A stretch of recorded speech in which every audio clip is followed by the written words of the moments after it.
What's up, everybody? This is Ed from my Bring Back, and I've come to the realization that I have put the cart before the horse. We have gone off on these videos into some strange places, spending some time at ggplot, making exotic visualizations like tree maps, and I really and truly have not adequately given information about the basic plotting elements in R. So before we go further afield into some of the more different or unique things R can do, we might as well spend a little bit of time getting ourselves very comfortable with the syntax, functionality, and capabilities of base R plotting. So, let's take a look.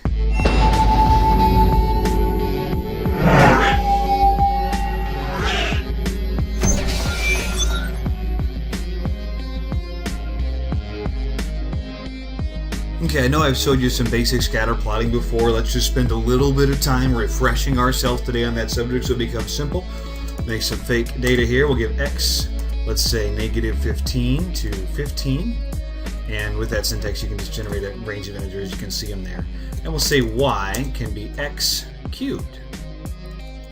So let's take a look at y. Now, the syntax for basic plotting is pretty simple. Plot x, y, right? So your x values and your y values. You can use different names, but from the geometry classes we've all taken and whatever other math you had in high school, that should be pretty familiar, at least to English speakers.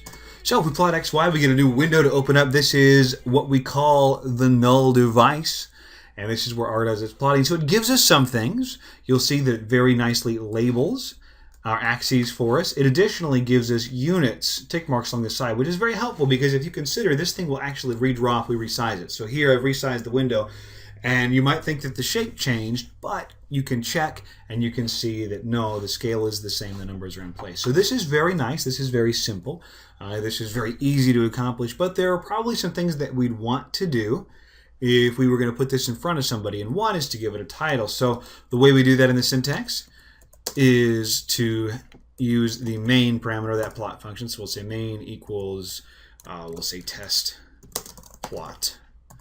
And then if we run this, swap back over to our graphics device, there we have right at the top, bold and bigger than the other text, test plot. So another thing that we probably ought to do if we're going to put this in front of folks is give our axes more descriptive labels. X and Y don't really tell me much of anything. So let's try something else. And we do that with the xlab and ylab arguments you can pass to the plot function. So I say xlab equals my bring back videos watch, and we'll say ylab equals how rad you are.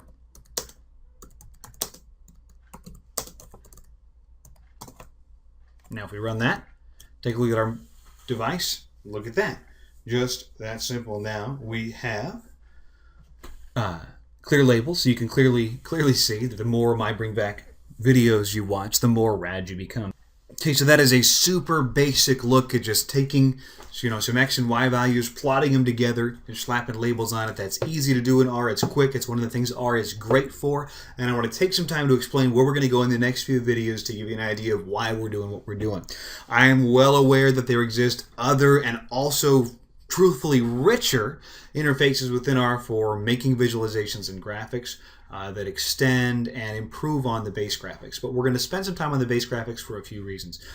First and foremost is learning this syntax. This syntax is borrowed, used, and employed by a variety of packages you can get for R that accomplish more particular types of visualizations, other things. So knowing the base plot syntax is going to be very important. The other thing that will help you do over time is we'll show you how the plot command responds to various types of input. So when you just give it, vectors of numerical data, it says, okay, you want a scatter plot, which is what it gave us today. Pretty simple stuff.